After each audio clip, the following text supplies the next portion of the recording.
morning, Keller Williams, Greater Metropolitan, and welcome to a very exciting session we have for you here at the end of April, called Spring into Action with our very own multi-market center rainmaker, Lisa Sisko. Lisa is a fixture on our training calendar. Anytime we can get her to share her experience, her wisdom, her insights, and her systems, we're going to take advantage of it. So I joked with her prior to bringing everybody into the meeting room today that we actually didn't do the sales meeting today because we knew better than to compete with her for the mind share of our agents. If you have not had the chance to work with or get to know Lisa, you are in for a treat today. And if you have or already do know Lisa, then I know why you're here. She's a consummate professional and a great example of our culture here at Keller Williams Greater Metropolitan and Keller Williams Hilton Head, where she is also licensed and practicing real estate.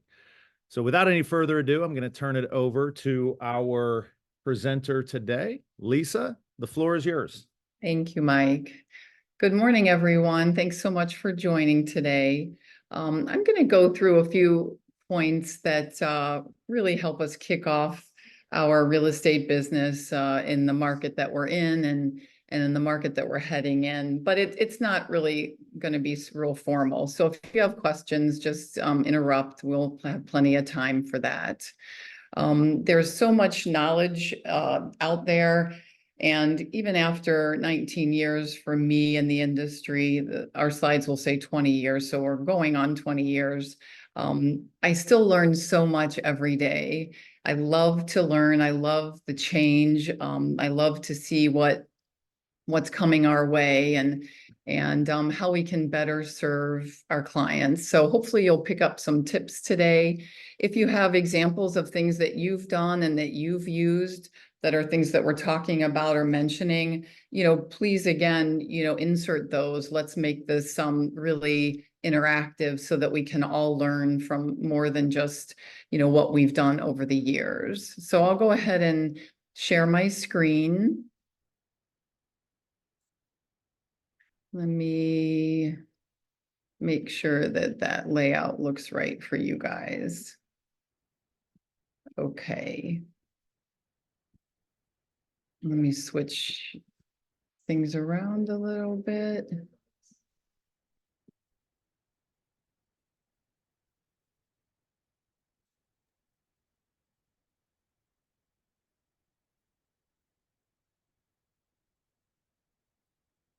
Let me make sure. Okay.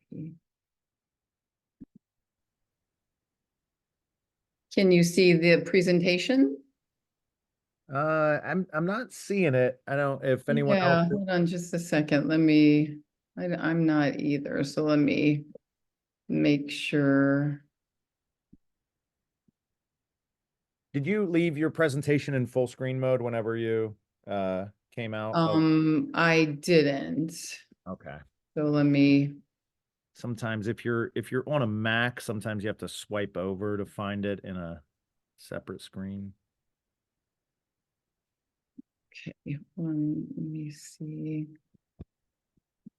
Let me just stop the sharing and then I'll reshare to find it.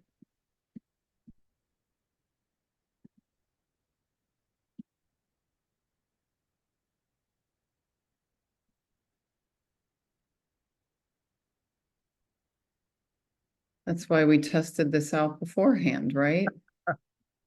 Oh, the best laid plans, Lisa. Right, that's right. Okay.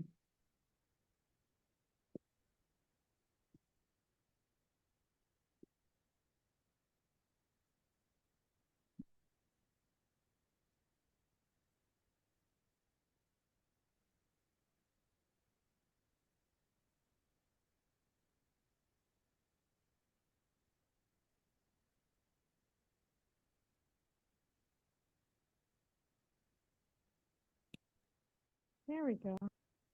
Can you see it? There we go. Yeah. Okay, let me just move the Zoom thing over a little bit here, and I should be able to. Okay, it should be full screen for everyone now. Looks good. So let's talk about the market itself just a little bit. There's some significance behind really thinking about how to kick off the market and be proactive during this time. Really sets the stage for us and the business going forward. I realize it's almost May, so we've got January, February, March, and April. So we're really getting into and almost towards the middle of the year.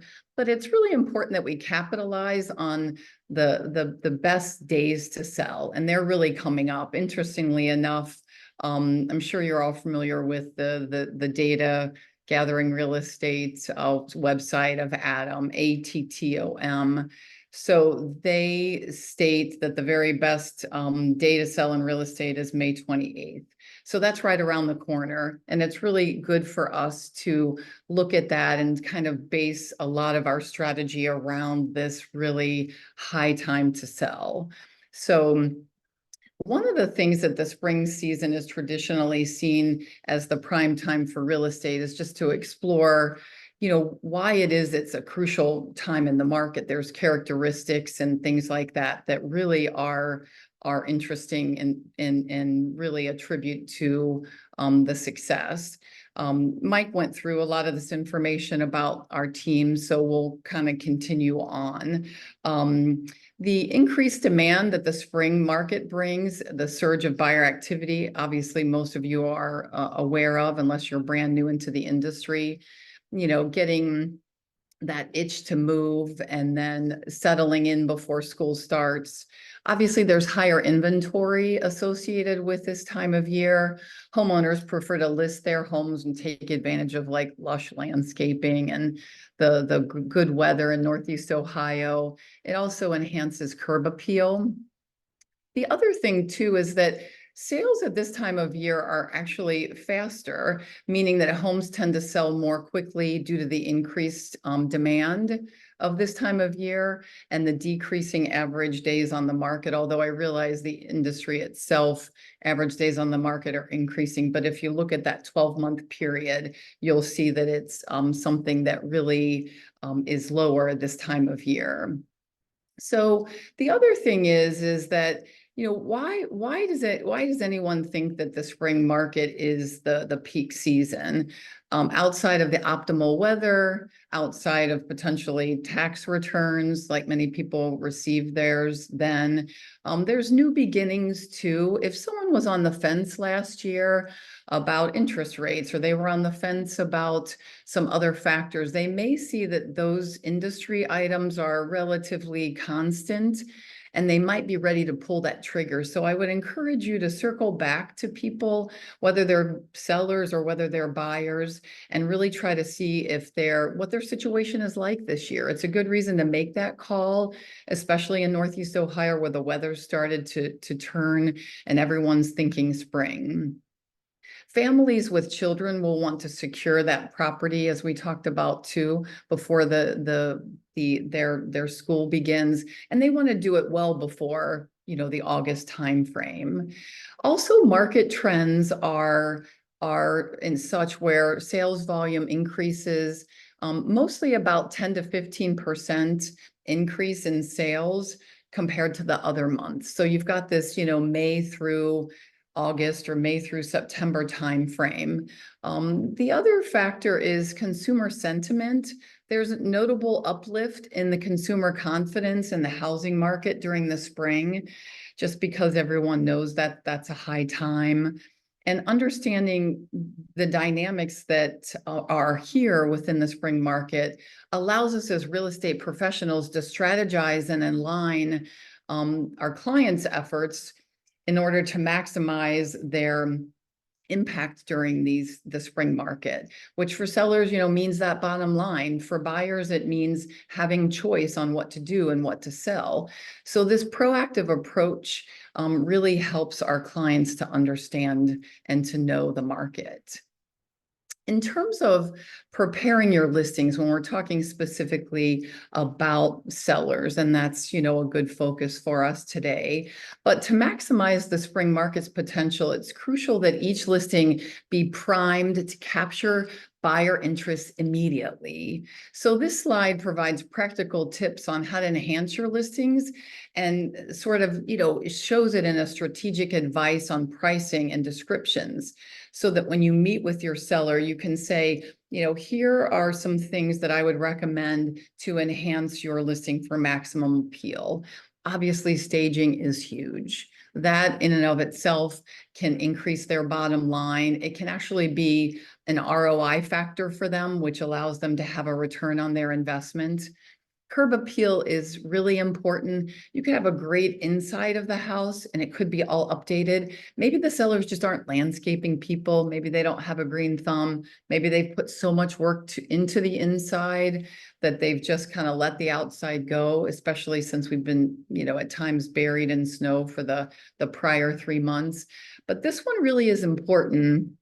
I always tell sellers that we have to get those buyers to click on the exterior image to see all the amazing things that they've done inside.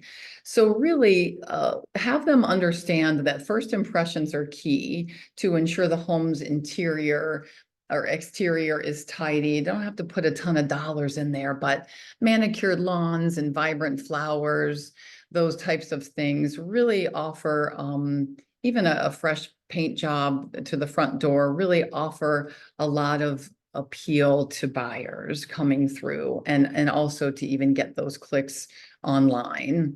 Professional photography is another area that's worth investing in to get those high quality photos associated with the work that the seller has done to showcase the best features of the property. Aerial shots and 360-degree views also provide sort of that competitive edge, and it really is a nice way for you when you're in a market valuation, which we of course call a pre-listing, but when you're in there, it's a way for you to stand out competitively against other realtors that they might be interviewing. Pricing strategies are probably the aspect that you want to spend the most time on, right?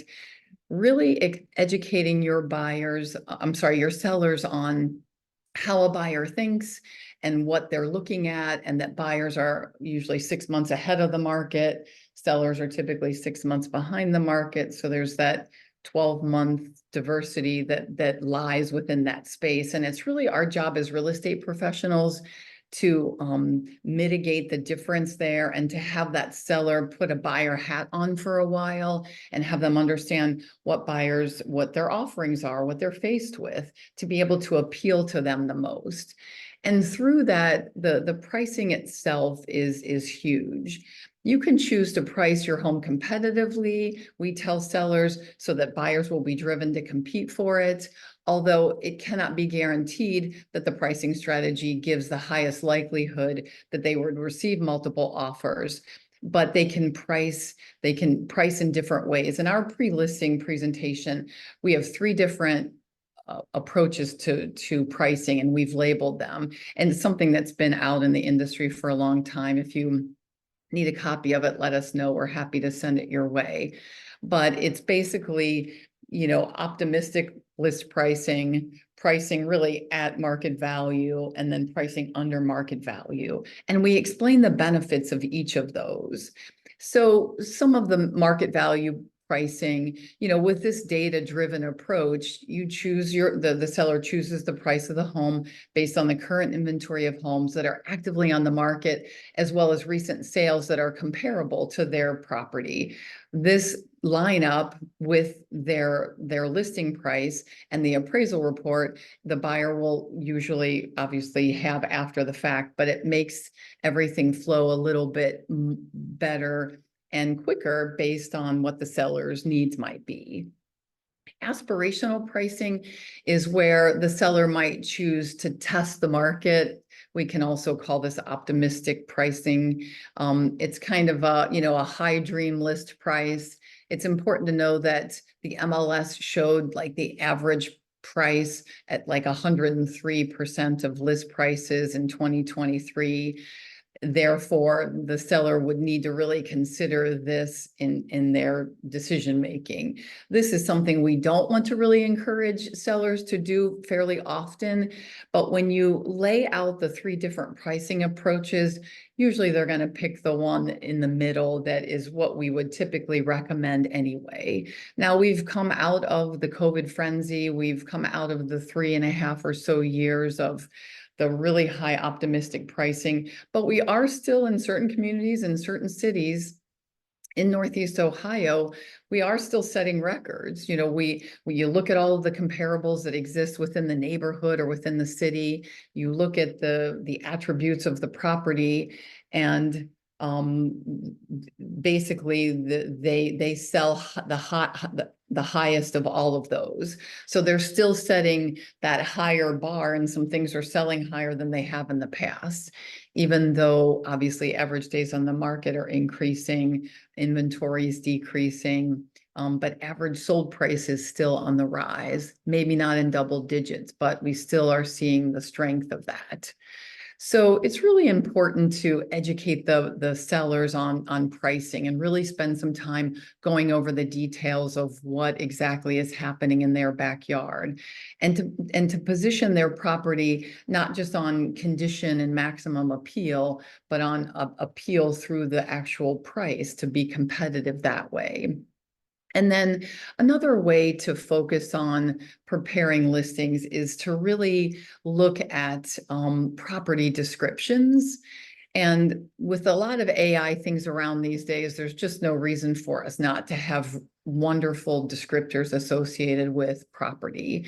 So highlighting unique features, emphasizing any unique aspects of the property that might set it apart, such as, you know, smart home features, sustainability elements, custom designs. And then it's always really smart to ask the seller, when you purchase this home, and if there's 2 sellers, you know, when you both purchased this home, what were the top 3 factors that drew you to it?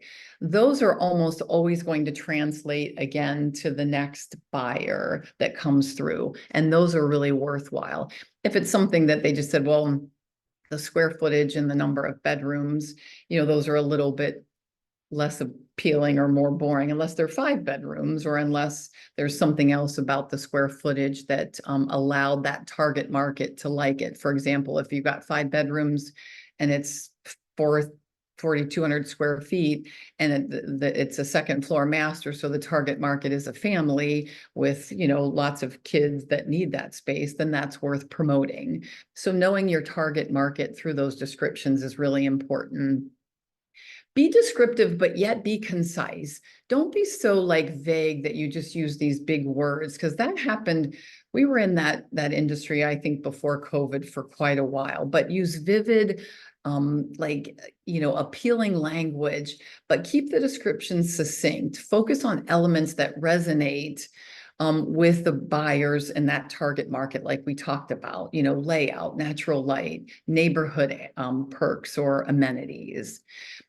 Accuracy is key in all kinds of things, but certainly in this market. So ensuring that all the details are accurate, build trust, and avoid any potential issues during the transaction process is important. Both the trust that you have with your seller to have the right information, and then of course for us to not pass anything inaccurate on to buyers. So in terms of marketing strategies, effective marketing is the key to capitalizing on spring market opportunities. This slide explores various strategies to reach and engage potential buyers and sellers, and in ensuring maximum visibility for your listings. So some of the digital marketing tactics that are really important, we all know, are social media. These platforms can be utilized, like Facebook, Instagram, Google, to enhance to enhance and showcase the properties. Making sure you use high quality images, virtual tours, and engaging posts that encourage sharing and interaction is really so key to promote and expose your listing. Email campaigns that you can send out targeted to the right audience, your target market, email newsletters to your database with information on new listings and market trends and real estate tips. Personalizing the content to increase engagement and click-through rates on the listing are really important. Online advertising, and you guys already know this, but you could invest in pay-per-click ads through Google and ads that are targeted ads through social media to reach a broader audience using like some geo-targeting to attract local buyers and those looking to relocate. If you don't know the details of that, find an expert that does. Someone through the market center can obviously help you with that. We have a lot of services that are there to, whether you're a seasoned person and you need help or whether you're new to it, to just try to get your arms around what your options are is really, really important. Networking and partnerships, of course, those are important to leverage just your professional networks to, such as past clients, to really gain information and promote that listing. It also helps you to get repeat and referral business, right? When you regularly engage and network, it leads to repeat and referral business and new opportunities for you personally, as well as promoting your listings and your business. Local business collaborations, I can't really emphasize this enough. This has worked for me over the last 19 years. Establishing partnerships that I have with local businesses and service providers to cross-promote their business, to then obviously help clients and family and friends. For example, collaborating on home improvement stores and decorators and or stagers, joint marketing campaigns, those types of things. You can do that when you promote the listing through a broker's open. You can do it elsewhere if you have like a twilight open house. Community involvement obviously is good for you personally, but it helps promote your business and it gets your listings out there a lot more as well. And it's just really smart for you in the spring market when you look at your business itself, not just specifically on the listing side, but your business itself. Participating in these community events raises your profile to meet potential clients, and hosting and sponsoring like local events can really significantly enhance your local reputation and market presence. Of course, you all know that one of the better lead generation opportunities that we have is when you host client appreciation events. So showing your appreciation to the current and past clients that you have by hosting a special event for them and really celebrating them and thanking them for remembering that you're in the business and remembering to promote you to people that they know that might be looking to buy or sell.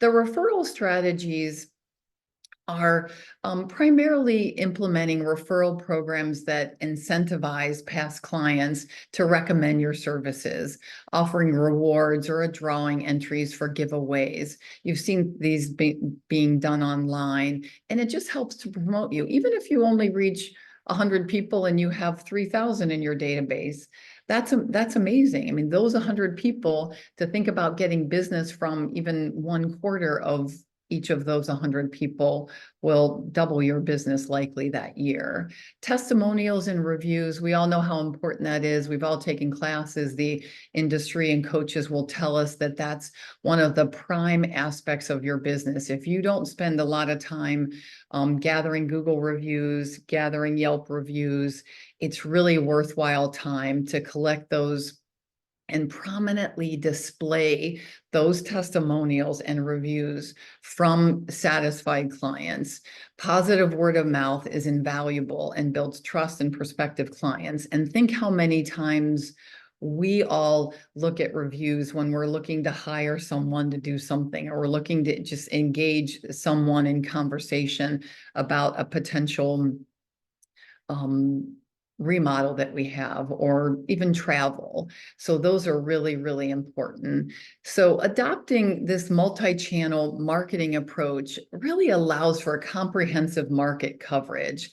By combining digital marketing, strong networking, and these strategic partnerships, you can effectively reach and engage a diverse audience, driving both buyer and seller leads during this bustling spring season. Navigating challenges in the market. So we've got a lot of challenges, right, that we're up against. We won't even mention some of the NAR stuff that we talk enough about. We can certainly talk about that later if you'd like. But just the normal navigation of these market challenges is that, while lucrative, the spring market presents unique challenges. Understanding the obstacles and really just developing strategies to overcome them is crucial for maximizing your success and your client's success. So on this slide, we're going to talk a little bit about overcoming those challenges and just what's and navigating through them, and some of the practical insights through anecdotes and some case studies that will be, hopefully useful to you. So we can't talk about the increased inventory and the listings that are out there without talking about increased competition, right? The influx of listings and agents that are vying for attention can make it difficult to stand out. There's intense negotiations that are out there from both buyers and sellers that are highly motivated. Sometimes they're willing to pay that premium for a home that maybe your client isn't. And it just leads to more motivation for us to really hone in and key in on our negotiation strategies. For example, this is a soapbox of mine, so I'm going to mention it, but does an acceleration addendum, does that really, an escalation addendum, does that really position our buyers and their offer with strength? And so we won't get into the details of that unless you want to, towards the end, but just thinking through that really in detail and knowing that there's some benefits to it, but it might give a buyer an elevated level of security, thinking they have this strong offer that will go up to this. But if there's not a competing offer that drives them to that, then the seller's never going to see that offer with as much strength as the buyer might think it has. And so it's just really understanding those and having some strategies of your own in place that really will help your buyers and sellers. It will help them to secure more listings on the buying side. It will help you to secure more on the selling side when you're able to talk a seller through that. So the increased competition, the intense negotiations, the market fluctuations, we've had that, right? We've had probably some of the biggest market fluctuations that we've had in the last 35 years, including and sort of maybe excluding that early 2000s. So that the rapid changes in market conditions require that we as agents are adaptable and informed. And then, of course, layer in the value to proposition that Gary and Jason have really educated us on over the last few months. Those slides are invaluable for you to really use some of those as regular dialogue in your dealings with buyers and sellers. And when you just talk to friends about the business too, and the value proposition that we do and we offer. So many of us already are communicating that and have communicated that, but it's really good for us to hone in those skills and talk a little bit more like in ministry. Within our church, we always talk about church talk. And so sometimes when you do too much church talk with everyone that helps to serve parishioners.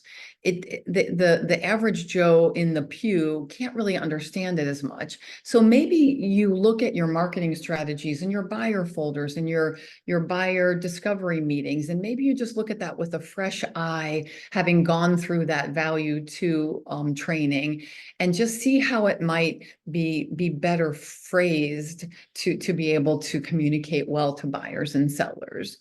So some of the ways to overcome these challenges is differentiation strategies, like utilizing unique marketing, such as virtual staging, hosting some community events, and then differentiating your listing from others.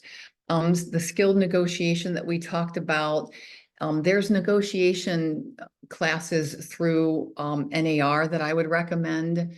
One of the best ones is RENE, RENE. So it's like real estate negotiation expert.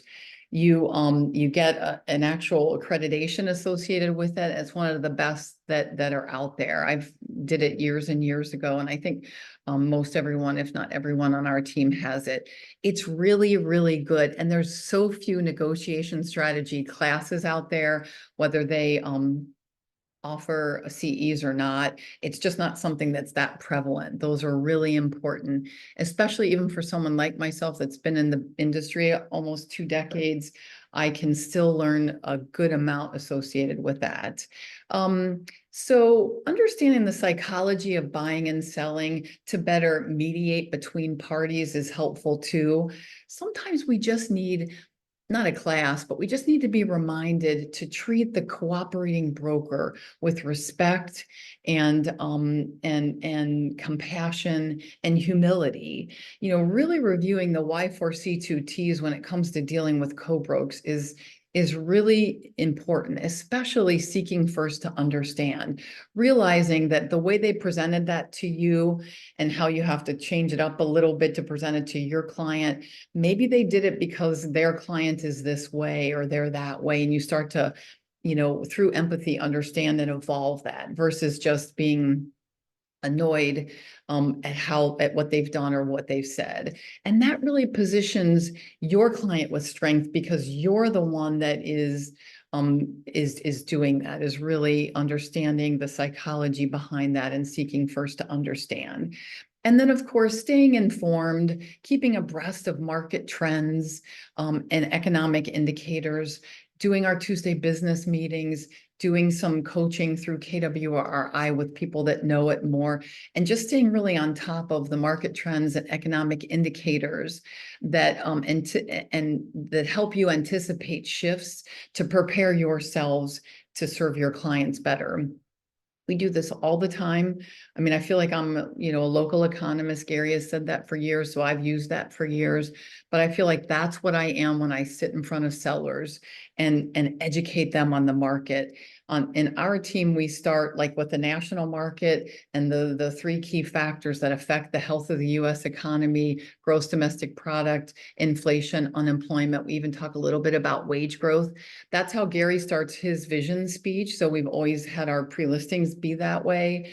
And then we go to the 5 key statistics that drive the housing market. But then we filter down. So we start, large within the national real estate market, because it's likely that they don't have a very good idea of what is going on. That, like, what the media says is, as we all know, is not necessarily very accurate. So if we start there and then we just funnel down into their national market, to the local market, to the city that they're in, and to the neighborhood that they're in. And then we start to talk about what's going on and what they can expect, because they may have a very different view of the market than what is reality. So you're there to really educate them. Similarly with buyers, when you do that buyer discovery meeting and that buyer intake, whether it's at the office or via Zoom or in person at Starbucks, and you're, having them sign the consumer guide to agency and walking them through what that means and the buyer agency agreement, all of those are really impactful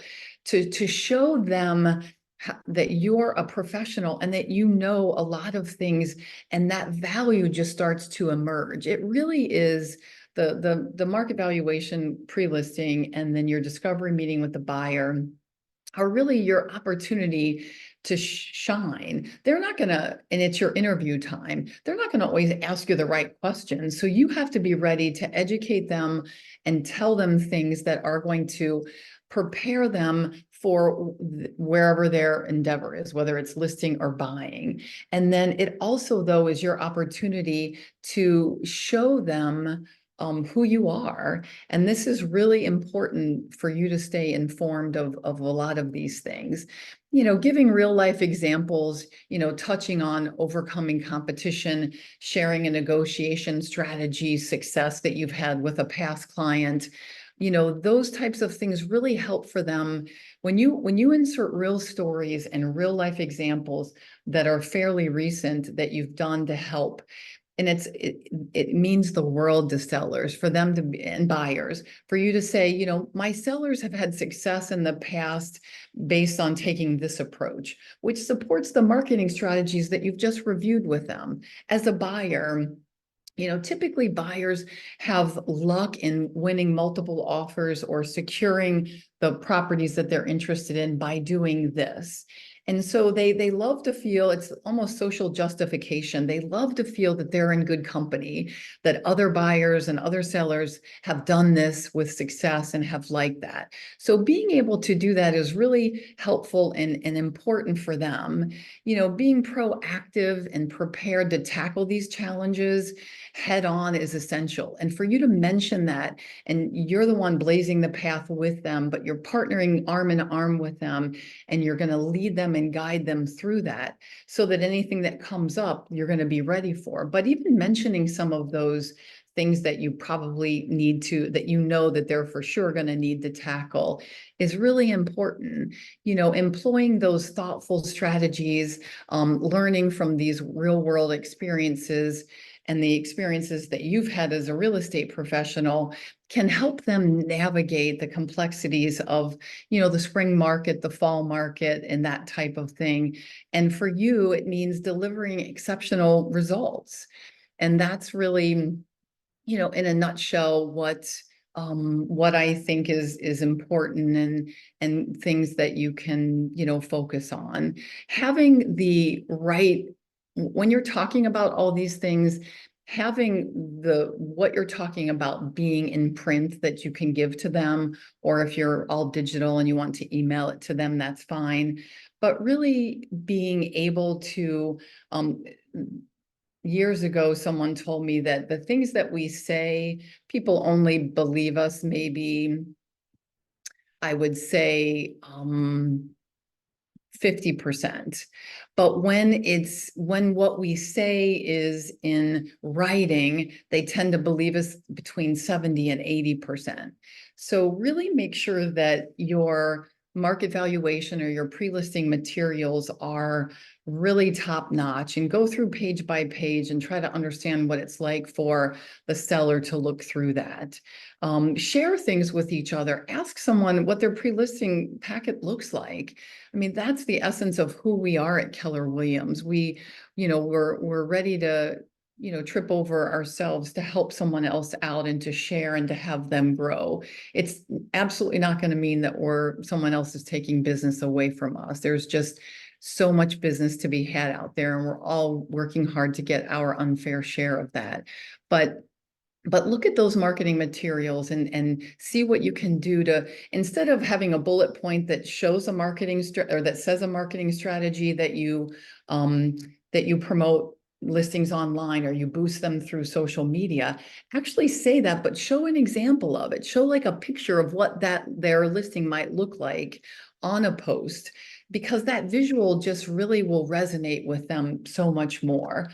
Now that we're getting into the buyer agency agreement more in Ohio, and go ahead and if you don't have one, make up a buyer folder associated with having a copy of the consumer guide in there, the buyer agency agreement, and other things that to help set the right expectations, and go through those pages for them. Let them take that with them. You will be head and shoulders above other buyer agents that really aren't adding that type of value to it. And so it's just a really good way for you to prepare and stand out and and get, the business that you want to get. So I'll open it up now for questions that anyone has, or even if there's not necessarily questions, but let's share if you've had success in the past, over the years, recently, that has to do with the market, whether it's, on the selling side or the buying side. Lisa, since you did a live listing presentation, I use the phrase opportunistically priced at least once a day. It's amazing. I Yeah. love it. And it's always well received too. Almost everything that I say like that, Allison, like I've gotten from someone else, that was the only thing that's ever been my own, because like so I was licensed in '05, and then the market was just crap, started in 2006. Like I think I had a year of just a normal market. And then we had the economic recession and the buyer's market, and 35% of the US population was upside down. We were actually doing more short sales and foreclosures and leases than we were mainstream sales. But I kept trying to think of like, how could I say this in a way that to a seller that wouldn't, and that's how it came out, was it's the least offensive way to say, you really don't want to be optimistically list priced in this market. So good, I'm glad. Look at Mike's avatar. That is so you. Oh my gosh. I haven't seen that one before. Is it new? Yeah, it was I think it was made for me by Carrie as a joke. I was gonna say, did And Carrie now do I, it? yeah, now I've just decided to lean into the joke. I love it. Excellent. Anything else anyone wants to share or has questions on? We answered it all. I think that was wonderful, Lisa, and thank you for that breakdown. Sure. You will be happy to learn. We've been trying and working with our local board to get that real estate negotiations expert brought back Good. to Northeast Ohio. I don't know if it's in high demand or it's understaffed from an instructor standpoint, but it is threading the needle against some of the other stuff we've got. So that's something we're working on, and I know there are a few agents on this call even who have participated in that, and it's extremely valuable. Yeah, we used to years ago when I was on the ALC, and then chairing a couple committees, we worked hard. It's not the Rini one through NAR is affordable, but the other one was like a 2-day event, and it was costly. But because we filled the room, I think with like 53 people, and we got the cost so far down. So I'm sure it sounds like that's what you guys are working on again, and that's great because Yeah. Yeah, and our ALC actually voted to allocate some additional funds in that direction this year to make sure that we could make it as affordable as possible if we're able to get the stars aligned and get it in there. So Yeah, that's wonderful. Great. I love it.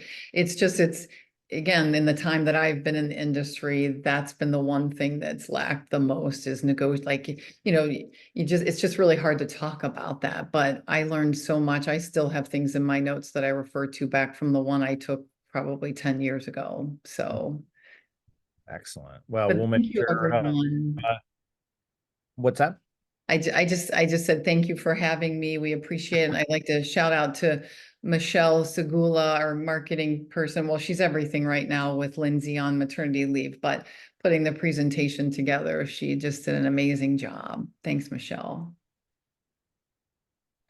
Thank you, Michelle, and thank you, Lisa, for bringing some great value to us here as we close out April and start the hard sprint through the summer. Yeah, here we go. Here we Enjoy. go. All right, well, Take have care. a lovely Tuesday, everybody.